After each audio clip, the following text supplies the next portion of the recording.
This is the Sports Mastery Podcast. I'm Deshaun Fauntleroy, your peak performance coach. I've worked with some of the best athletes in the world. NFL athletes, Olympic level sprinters, D1 track, basketball, and football athletes, and elite high school and middle school athletes. I'm going to share with you the systems and strategies that all great athletes have in common. You're going to learn how to communicate effectively and confidently with coaches and teammates. You're also going to learn to develop your leadership skills and more. Welcome back to the show, ladies and gentlemen, boys and girls, heroes and villains. I'm your host, Deshaun Fauntleroy. I know your time is precious, so we're going to get right into today's show. In today's show, we're going to be discussing 6 steps to success. 1, how to program yourself for success. 2, how to imagine your way to success. 3, how to relax and turn stress into success. Set goals. Use negative feedback to point your way towards success. And we're going to close out with how to disinhibit your personality and fuel success. Yes, you heard me. How to disinhibit your personality and fuel success. How to program yourself for success. The only way that you can program yourself for success is that you have to start with a blueprint. Each and every single day, when you're trying to reach your hopes and dreams, everything you want, your desires, when you're trying to reach or obtain your wants, needs, and desires, or go after your hopes and dreams, you have to have a system and strategy in place. And that system and strategy has to start with a blueprint. So the blueprint is how you prepare for each day. You do prepare, don't you? A blueprint is just a simple roadmap for the day. It helps you prioritize the important tasks on your list or agenda. And there's two basic ways to prepare your blueprint for the day. Either you do it the night before, which I prefer, or early in the morning before your day has started. And at the end of to keep it simple, all you need is 10 to 15 minutes to do this. If you can't take 10 to 15 minutes to plan out your day, you shouldn't be playing your sport. You shouldn't be trying to be an entrepreneur. You just go get a job at a gas station. And it's not to knock gas station attendants or what sometimes is called petroleum engineers. I'm just trying to tell you, take 10 to 15 minutes the night before to prepare for each day. And I'll go a little bit further with this because the recent research, it indicates that if you create your blueprint the night before, rather than in the morning, your unconscious mind will work during the night, figuring out how to fulfill your next day's plan, whether that's spell checking an essay, preparing for a science presentation, solving team conflicts, going to talk with your coach and resolve a matter that could have you disciplined or out of a game for a week or two. The blueprint done the night before is going to help you solve any conflicts that need to be addressed.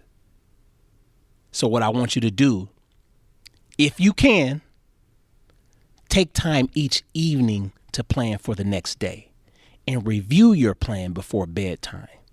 This review should focus on your most important activities. Again, note what I said, your most important activities, such as who you'll meet with and the purpose and objective of each appointment.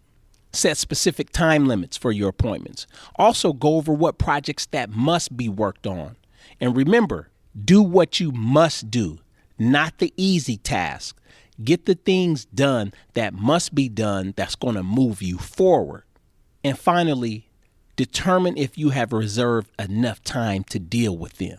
So go back and listen to this first part because I want you to know it's important to have your own blueprint recording system. This could be a standard daily journal or a time planner. You may prefer an electronic organizer or a software program. I don't care if you just use your cell phone and the calendar on it. Just do something. Choose a system that works best for you. And for best results, keep it simple. Customize your blueprint and suit it to your own style. And before we close out with this first part, I want you to remember one thing.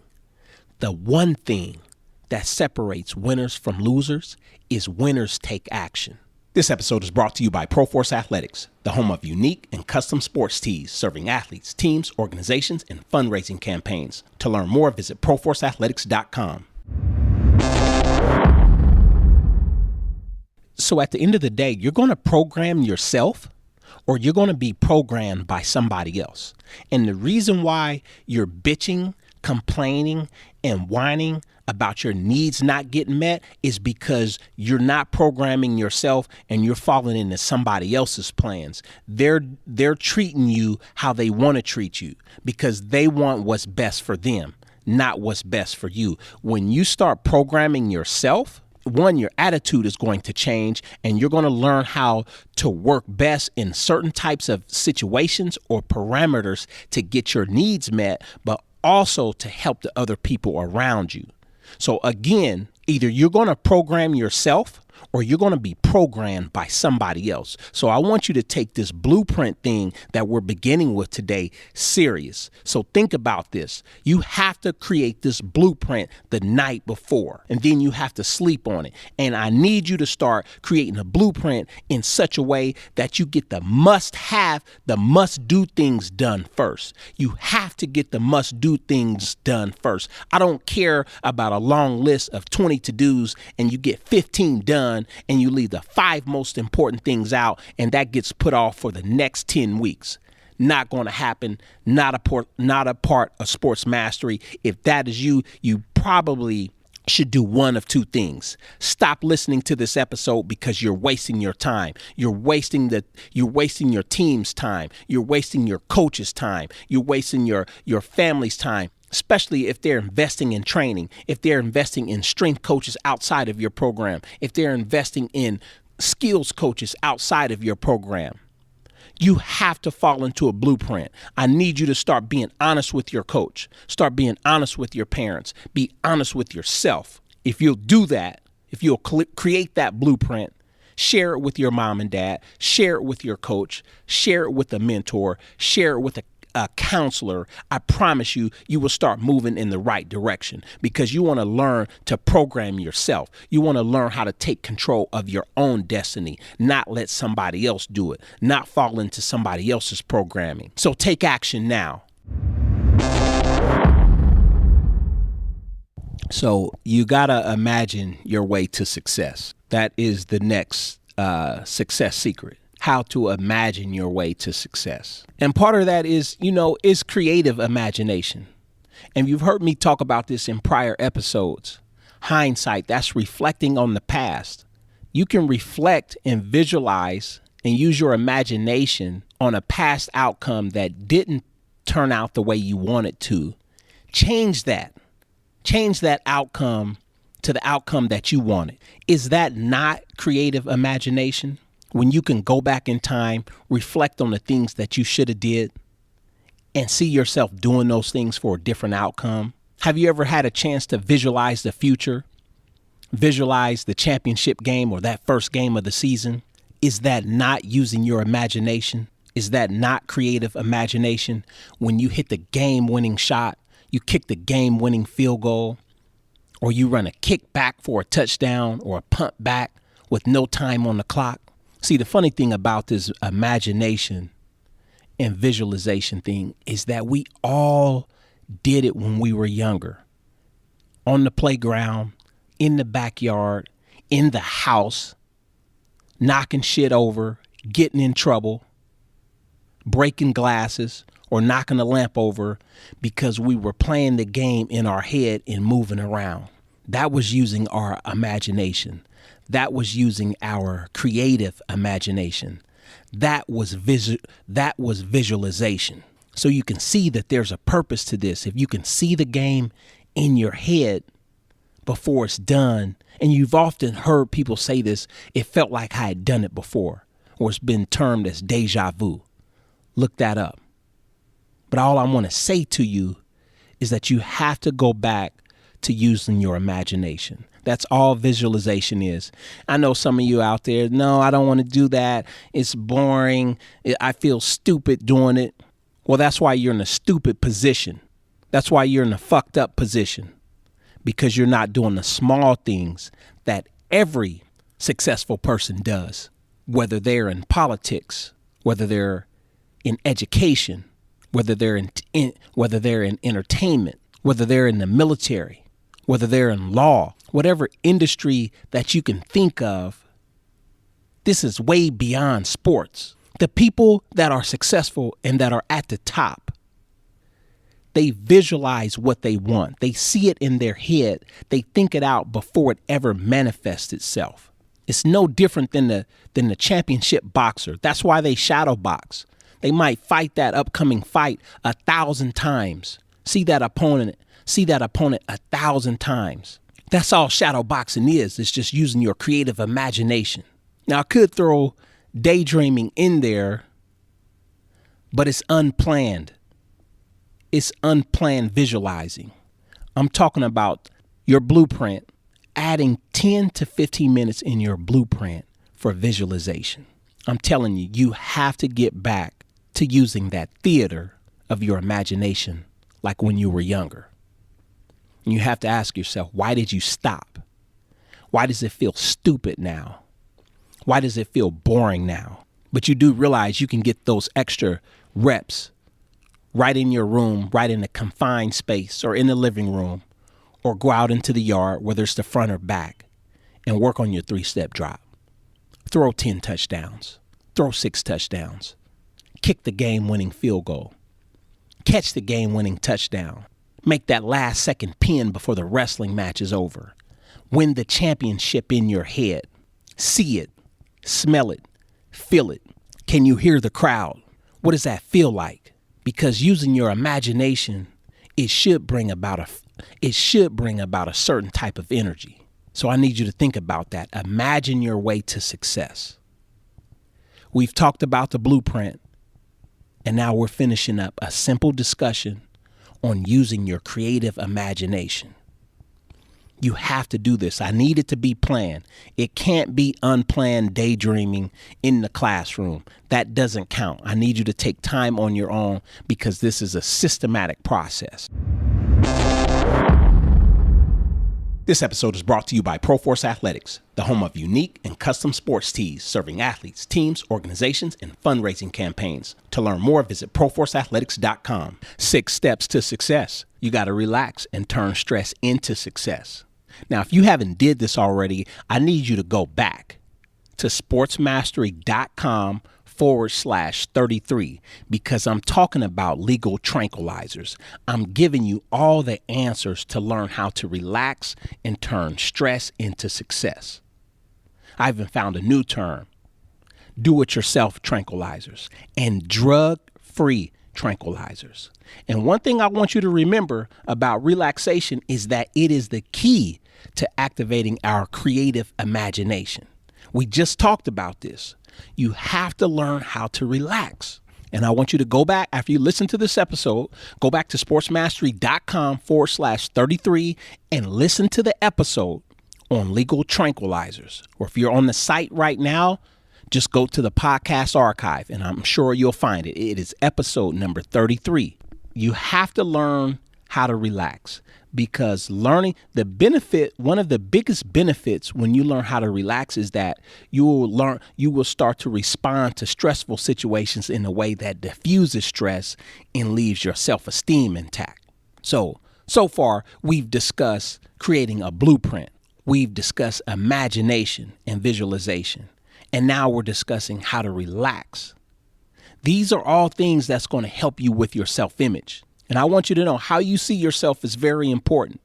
And it's funny because this is leading to goals. 6 steps to success. We're on goals, which is number 4. What I want you to know is that a poor self-image can keep us from setting goals or discourage us from pursuing them. If we have no worthwhile or personal goals, it is easy to conclude that life itself is not worthwhile. And this is a quote from my workbook, The Science of Sports Mastery. You can find the workbook at sportsmastery.com. But look at the people around you.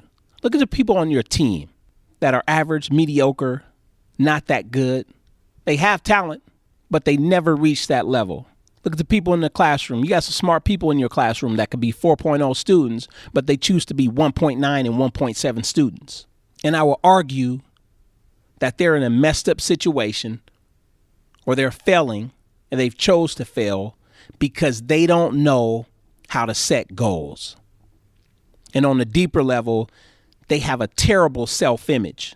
So I'm talking about 6 steps to success. We're on number 4. We're discussing goals. You just heard me mention self-image. How you see yourself is going to reflect your thoughts. How you see yourself is going to reflect your actions. How you see yourself is going to reflect in terms of how people treat you. So think about that.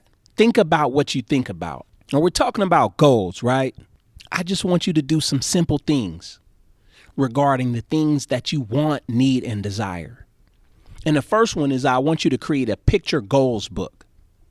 I don't care. Find a binder, find a moleskin. There's all kind of binders that you can get from Target, Kmart, your local stationary supply store.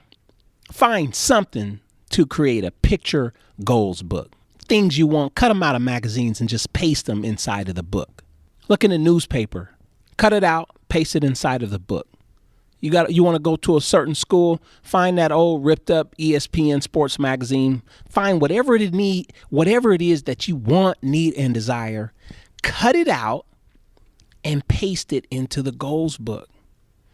And if you have some pride with this, it's going to be nice and neat, and review that goals book every night. I need you to create a small ideas journal using an ideas book and jot down those ideas, list them out each day when you wake up, right before you go to bed. When that idea comes to your head or to your heart, it needs to go down. Don't let those thoughts drift. Don't let them go away. You ever had a great idea come to mind and you tried to think about it later or bring it back with the details and you just couldn't? Well, it's because you didn't write it down. That's what the ideas book is for. You got to take your fucking ideas serious. Take yourself serious. Take your ideas serious. Because like I said before, you set goals. I want you to reach your wants, needs, and desires. I want you to create that picture goals book. I want you to start using an ideas book to reach your goals. Jot down ideas that's going to help you reach that goal. Because by doing this, it's going to help you visualize, think, reflect, and review so that you can make adjustments. And how you reach those goals is that you have to develop mentors. I don't care if you borrow mom or dad as a mentor. Maybe it's somebody that they know. Maybe it's a coach, an assistant coach, a counselor. If you have a part-time job, you have to find a mentor. All great athletes have mentors. I can't think of one great athlete that doesn't have a mentor. If you think you can go about this alone, you might as well turn your stuff in now if you think you can do it by yourself. If you think you can get to where you want to be without setting precise goals, we're talking about precise goals to where you take action, where you're doing the work by writing them down, where you're creating a blueprint, where you're using your imagination, where you're taking time to relax and collect your thoughts. If you're not doing these things, this is the reason why you're struggling. You're struggling because you're not setting goals. You're struggling because you don't see yourself a certain way. You're struggling because you're not taking time to relax. You're struggling because you're not taking time to reflect. You're struggling because you're not taking the time to look into the past. You're struggling because you're not taking the time to visualize the future. You're struggling because you're not creating your blueprint each day. It's recruiting season right now for football. If you're not getting the looks, if you're not getting the letters, if you're not getting the offers that you want, whose fault is it? It's not your coach's fault. It's not your coach's fault. It's not your mom and dad's fault. It's the things and the shit you've been doing for the last 3 or 4 years that's catching up with you now. Because the bad habits will always rear its funky head. If you're learning something from this, I want you to share it. please go to iTunes, find me, Sports Mastery, and like, rate, and review. Subscribe to this podcast. I really appreciate y'all listening to this. Feel free to share it. And we're moving on to number 5 of success secrets. Learn how to use negative feedback to point you towards success. So we're going to break this down into 2 types. Either you have a success type personality, either you're guided by or with a success type personality, or you're controlled by a failure mechanism. So I've just broke this down in a simple acronym for success and failure. So if you're the success type, you can take from a negative situation and still have a sense of direction. You can get understanding. You'll have the courage to come back and do more. You'll have the courage to come back and listen to constructive criticism. Charity. You'll take the time to lift the people up around you. You'll have the type of attitude that you'll give the shirt on your back to make your team better or to make a fellow athlete rise to the level that you know that he or she can play at. You'll choose to keep your esteem intact. You'll maintain self-confidence. You'll maintain self-acceptance. So that's an acronym. If you have a success type personality, you have a sense of direction, understanding, courage, charity, esteem, self-confidence, and self-acceptance. Now, if you're guided by the failure mechanism, you're constantly living in frustration, aggressiveness, insecurity, loneliness, uncertainty, resentment, and emptiness. See, I'm breaking down this failure mechanism. It's very simple. It's just into a basic acronym. We're talking about failure. If you're going to let yourself be guided by the failure mechanism, or if you want to learn how to find the failure mechanism in others to better understand them, and just use that to help yourself to learn what to do and what not to do, just look for this failure mechanism in the form of this acronym: frustration, aggressiveness, insecure, loneliness, uncertainty, resentment, emptiness. I want you to try to help that teammate. I want you to try to help that coworker. I want you to try to help that classmate. Be constructive. But if they're not going to listen to you and you're around people that are guided by this failure mechanism, you need to get the hell away from them as soon as possible. As soon as you realize that they're not going to try to do better or get better or be better or seek help based on the position and circumstance that they're in, you have to get away from them because they're going to hold you back. Get out right now. And I know what you're thinking. He's a little edgy today. You know what? I do get edgy. I do start to feel a certain way when I see talent. I see something that people don't even see in themselves. They get results. They know that they can do better. They get accolades. And they fucking rest on their laurels. There's nothing that bothers me more than seeing somebody or an individual or a group or a team or an organization that could be so much better that they don't put the time in. We're discussing number 6 of success secrets. So how to disinhibit your personality and fuel success. One of my favorite authors is Maxwell Maltz. He wrote he wrote the first edition of Psycho-Cybernetics, but he explained in the book that excessive shyness, self-consciousness, hostility towards others, and symptoms of inhibition often resulted from too much negative feedback. So if you're a coach, if you're a mentor, if you're a parent, a young person can only take so much negative feedback. And I've often said, if you've been listening to this podcast, you'll know that it's for the student athlete, but it's also for the parent. It's also for the coach. It's also for other people that mentor young athletes or that mentor young people. Too much negative feedback, it leads emotional scars. You wonder why your son, daughter, or athlete acts a certain way. They're lethargic because it's been so much fucking negative feedback that it's affected their self-image.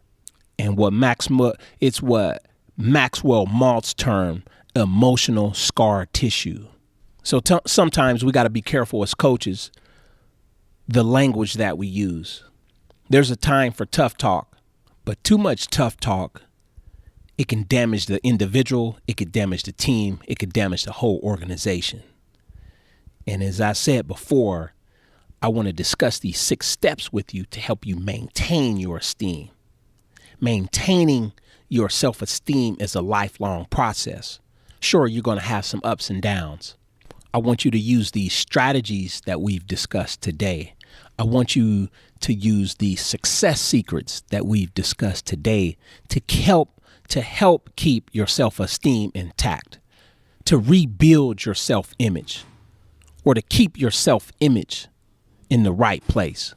Because remember, people are going to treat you based on how you see yourself. People are going to treat you based on how you feel about yourself. So today we've discussed how to program yourself for success. You have to have a blueprint, how to imagine your way to success. You have to take 10 to 15 minutes a day and do your visualization exercises. See what you want, how to relax and turn stress into success. Go back and listen to it. Legal Tranquilizers, sportsmastery.com/33. Set your goals. Create that picture goals book. Create that ideas journal. Use negative feedback to point you towards success. And finally, disinhibit your personality to fuel success. Disinhibit your personality to fuel success. If you have questions, don't hesitate to email me at deshaun@sportsmastery.com. I want to welcome you. I want to share some information for you. You'll see the link on the show notes page, The Edge. It is my new course. We're discussing effective action, discipline, how to develop a growth mindset, and expansion in the form of reflective thinking. I'm giving you systems and strategies to take effective action, how to take effective action, and why you should take effective action, and when you should take effective action. We're discussing discipline. I have videos, I have audios, MP3 files, and digital downloads. We're discussing effective action, growth, having a growth mindset, discipline, and expansion in terms of reflective thinking. I've created a course for the student athlete, but more importantly, for the student athlete and parent to work through. This is something that I've been wanting to create for a while that's going to help bridge the gap between the student athlete and the parent. Not only that, and bridge the gap between the student athlete and the coach, and give the student athlete confidence. Give the student athlete the confidence to go in and speak constructively with the coach when things aren't going his or her way. This is going to show the student athlete to speak with other teammates when things aren't going their way, and it's going to help build their leadership skills and put them in positions to lead leaders. So check out The Edge. If you have any questions regarding that, again, don't hesitate to email me at deshaun@sportsmastery.com.